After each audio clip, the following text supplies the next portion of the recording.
My family kicked me out of the house. I paid for 3 years to give it to my golden child brother. But when I discovered their $50K secret mortgage, I bought the property, made them my tenants, and legally evicted my brother. I'm 27 years old. I work in property management, and I still can't believe I had to get to this point for my family to stop treating me like a walking ATM.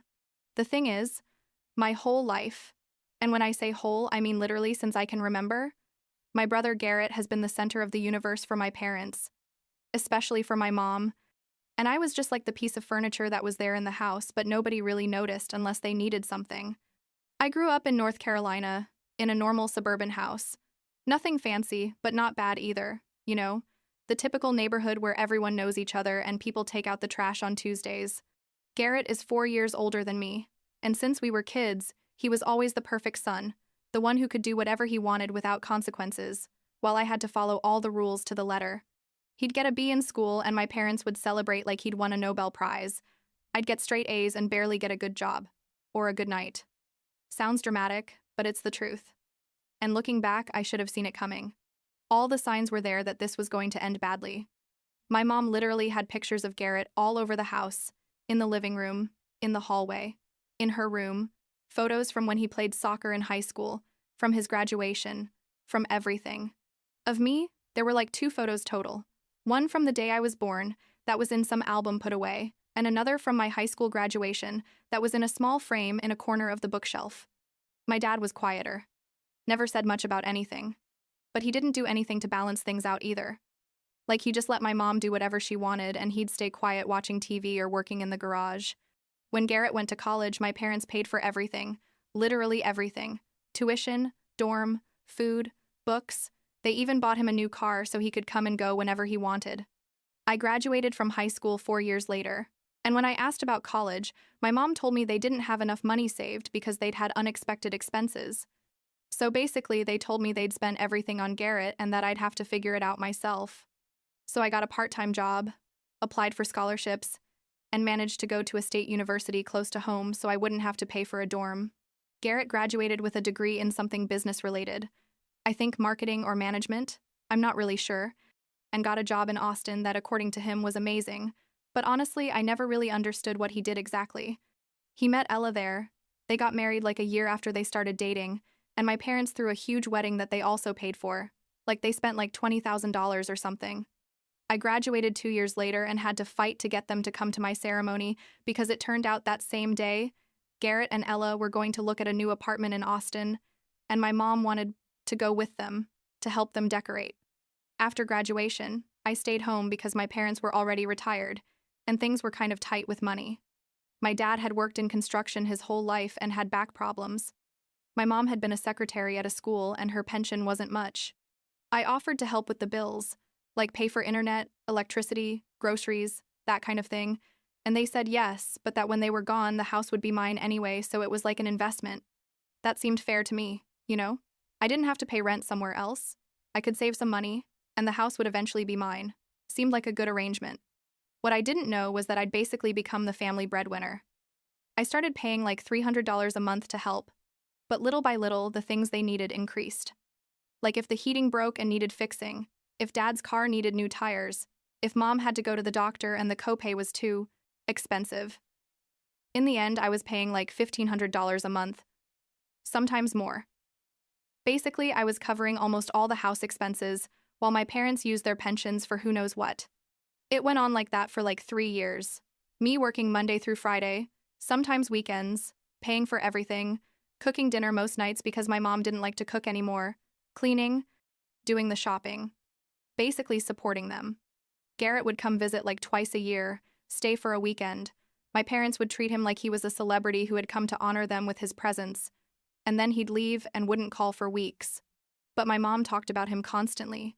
Garrett this, Garrett that. Garrett is thinking about buying a house. Garrett says his job is going really well. And me sitting there thinking, well, I exist too. In case you want to know how I'm doing. Things started getting weird like a year and a half ago. My mom started making strange comments. Like, oh, this town is so boring, right? I bet you'd like to live in a big city like Garrett. Or, don't you think it's time you looked for your own place? You're already 26. At first, I didn't pay much attention because my mom always said weird things. But then she started being more insistent. Like, had I seen any nice apartments around? Didn't I want more privacy? Didn't I feel weird living with my parents at my age? One day, my dad came home and told me, "We need to talk." And I thought someone had died or something that serious from his tone. We sat down in the living room, and my mom was there too. And basically, they told me that Garrett and Ella were thinking about moving back to North Carolina because Ella missed her family, who lives like 2 hours from here, and that they wanted Garrett to move back into the house for a while they found something permanent. And that's why they needed me to look for another place to live, let's say in the next 2 or 3 months. I sat there, processing what they'd just said.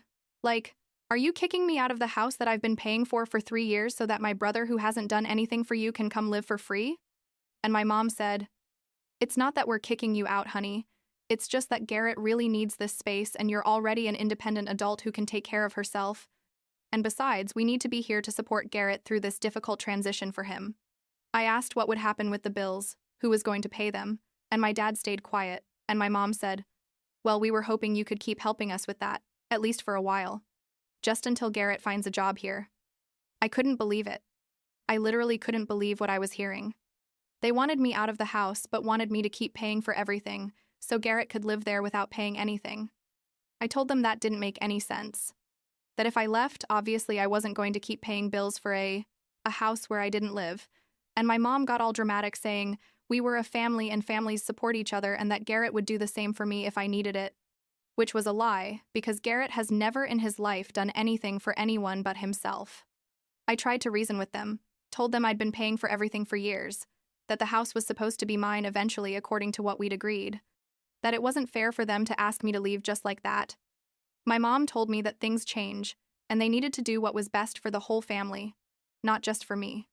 My dad just looked at the floor and didn't say anything, as always, letting my mom say whatever she wanted without ever contradicting her. Like 2 months of horrible tension in the house went by, with my mom pressuring me every day to look for an apartment and me feeling more and more angry and betrayed.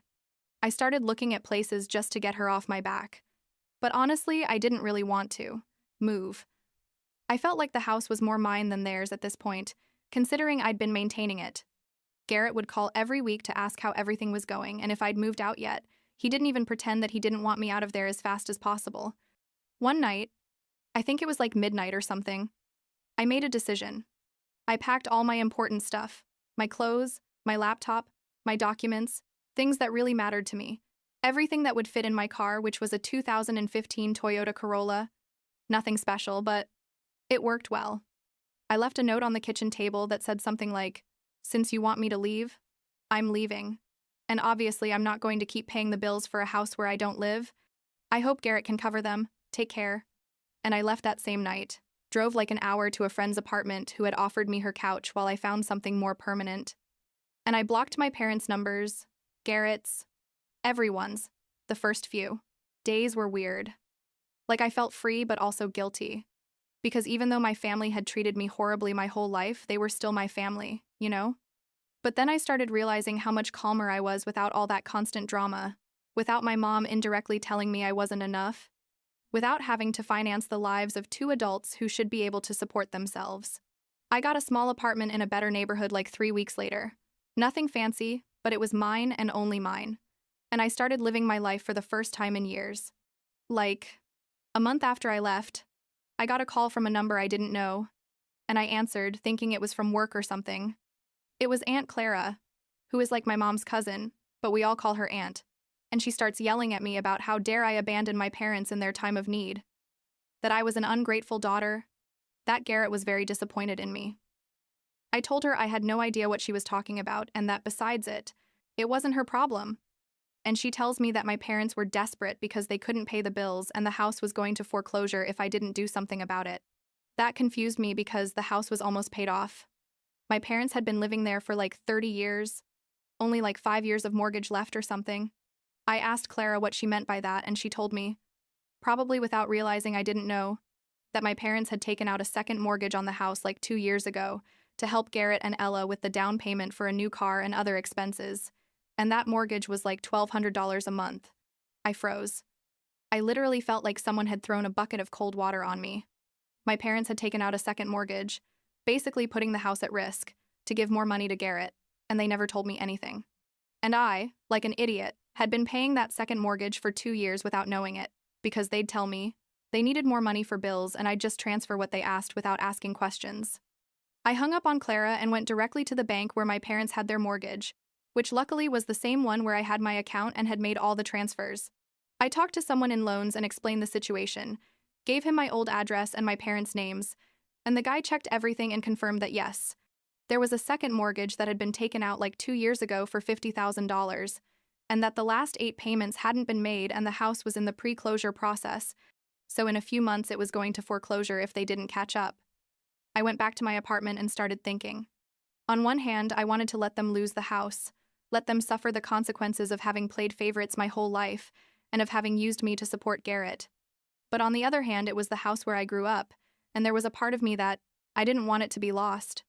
I spent like a week thinking about it, talking to my friend, trying to decide what to do. Finally, I called the bank and asked how much was needed to save the house. They told me they had to catch up with the overdue payments. It was like $10,000 with penalties and interest, and then obviously keep paying monthly. I had saved like $18,000, thanks to having spent months not paying my parents' bills and only paying my own rent and expenses, so technically I could do it. But I didn't want to just give them the money after everything that had happened. I called my dad from a new number he didn't have blocked. He answered because my mom never answers unknown numbers, and I told him, I know about the second mortgage and I know the house is going to foreclosure. He was quiet for like 5 seconds and then started with, well, we can explain, and I cut him off and said, I don't want explanations. Just listen. I'm going to save the house, but with one condition. You transfer the property to me, in my name, and you can keep living there, but as my tenants, you're going to pay fair rent for your room, and I'm going to take care of the mortgage and everything else. My dad started saying that was very drastic, and how could I do that to my own parents? And I said, it's that or you lose the house in 3 months. You decide, you have a week to think about it. And I hung up on him. My mom obviously called me like 10 minutes later screaming that I was ungrateful, and how dare I blackmail my own parents, that Garrett would never do something like that. And I hung up on her too and blocked that number again. The week passed and my dad called me again, this time leaving me a voicemail saying they accepted but wanted to talk about the terms. We met at a coffee shop, just him and me because my mom refused to come, and we discussed the details.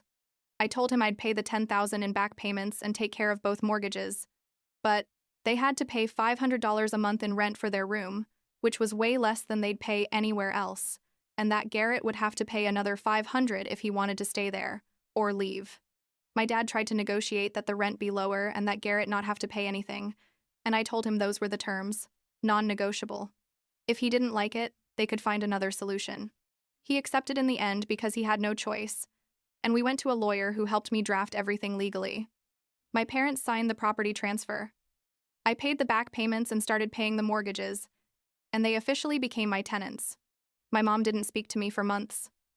Literally, if I came to the house to check on something, she'd go into her room and close the door.